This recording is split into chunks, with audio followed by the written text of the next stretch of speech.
Today's video, we're going to talk about Baluns and Ununs and understanding the difference and also just trying to understand what they really are. What they are, why you need them, and how to choose the right one. All right, so have you ever looked at an antenna project and wondered whether you need a Balun, an Unun, both, or maybe neither? Maybe you've seen some terms like, a one-to-one Balun, maybe a four-to-one Balun, a nine-to-one Unun, and maybe you thought, well, how do people know which one to use? Well, in this video, I'm going to try my best to go through it, break it all down in plain English as best I can. We're going to cover exactly what baluns and ununs are, why they're needed, and how they can affect antenna performance, and most importantly, how to really choose the correct one. Um, we'll cover exactly what baluns and ununs are.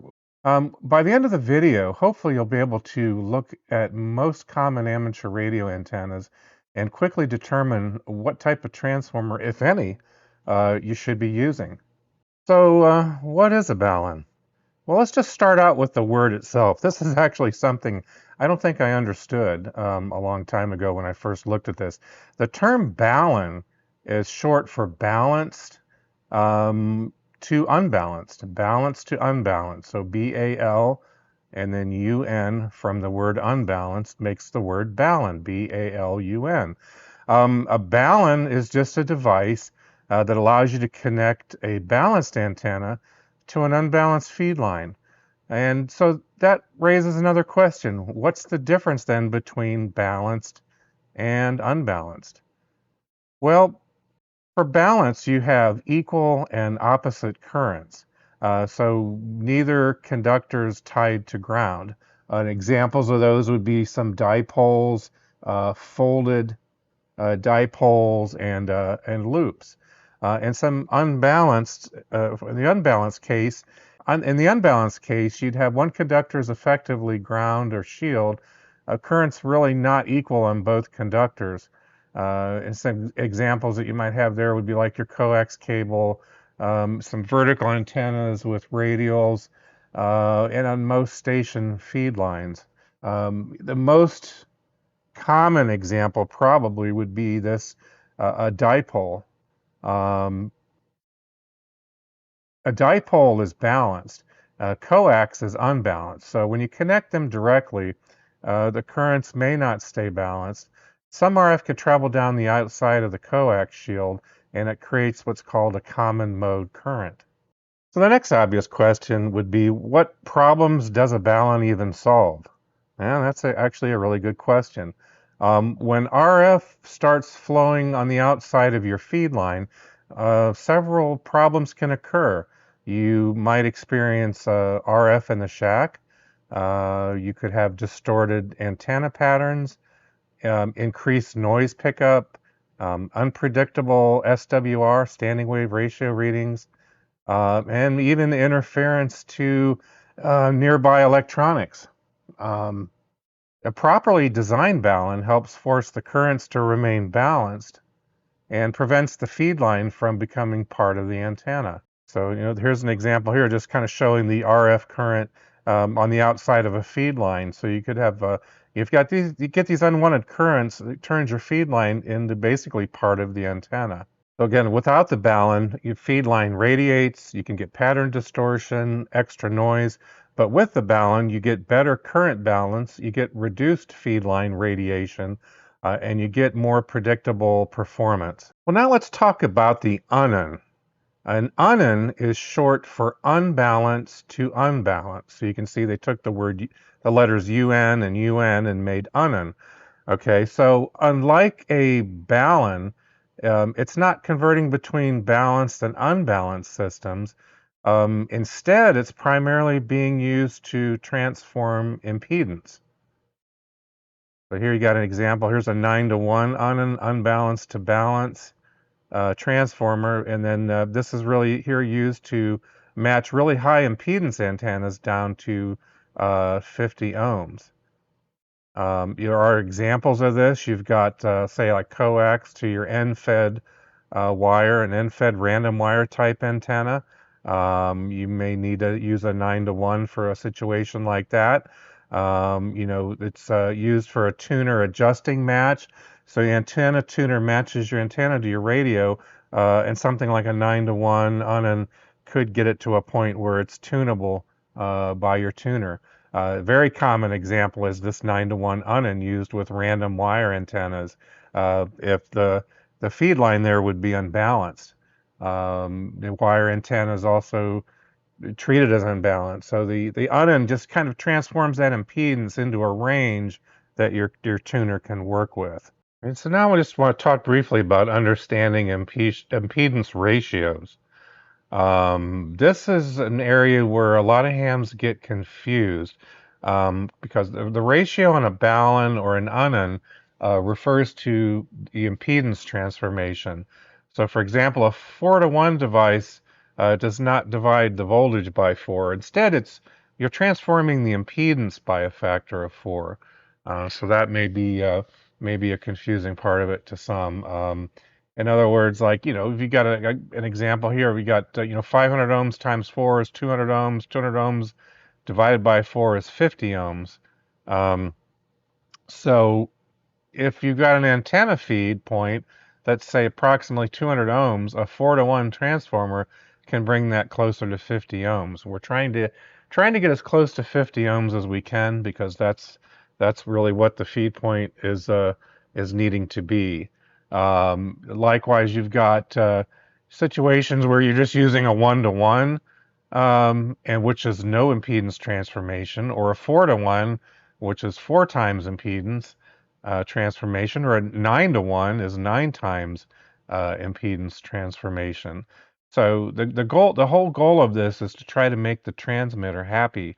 You want to present something to the transmitter that's as close to 50 ohms as we can get, and that's really what we're trying to do.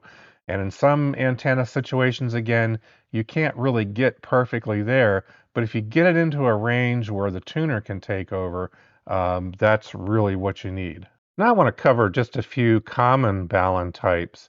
I'd say the most common Balun type would probably be the 1-to-1 current Balun. Its main purpose is really it's not impedance transformation. Its main purpose is to provide current balancing and choking for common mode current. Some examples would be things like a resonant dipole.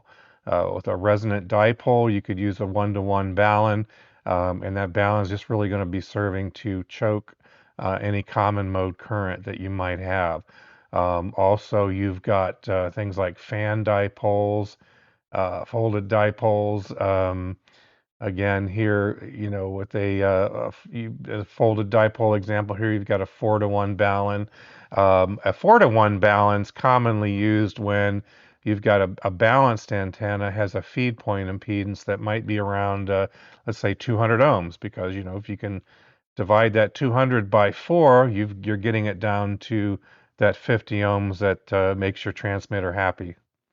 And some examples of that would be things like your off-center fed dipoles.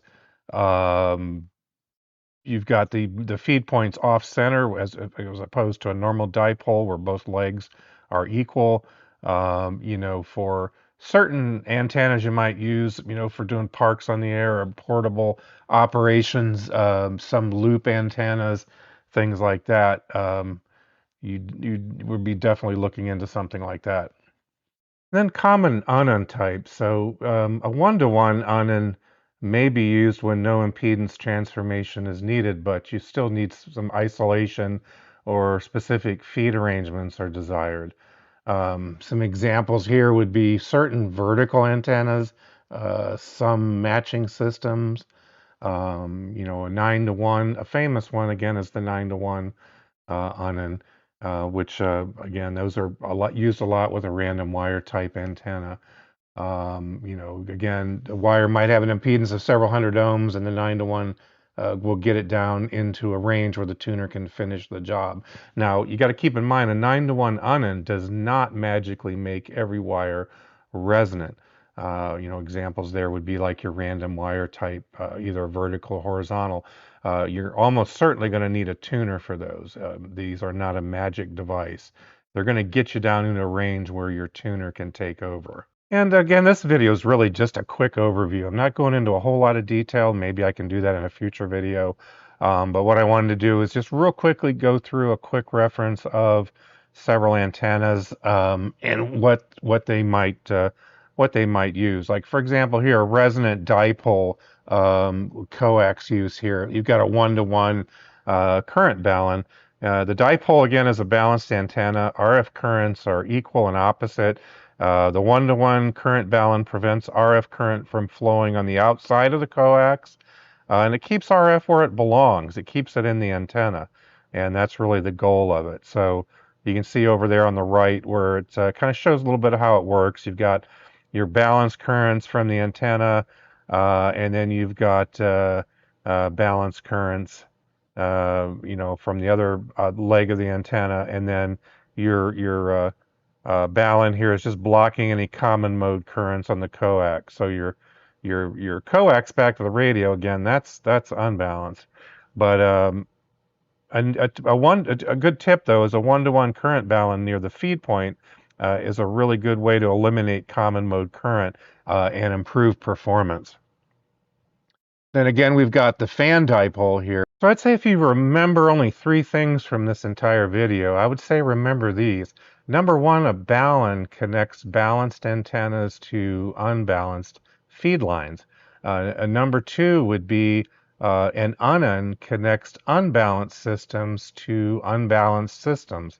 And number 3, the ratio is chosen primarily to transform impedance into a range that your radio can efficiently use. So if you understand these simple concepts, it'll help you choose the correct matching device, reduce your RF problems, improve your antenna performance, and make your station much more predictable. So yeah, if you found this video helpful at all, please give it a thumbs up, subscribe to the channel, and let me know in the comments what type of antenna you're currently using, whether it uses a balun, an Unun, maybe no transformer at all. I'm hoping to build a few more here as I have time, and we'll go through that together, and I will show you what I use. I'm in good shape here because I'm like 10 minutes away from R&L Electronics. So whatever I need, I can just run there and get what I need, and we'll start building.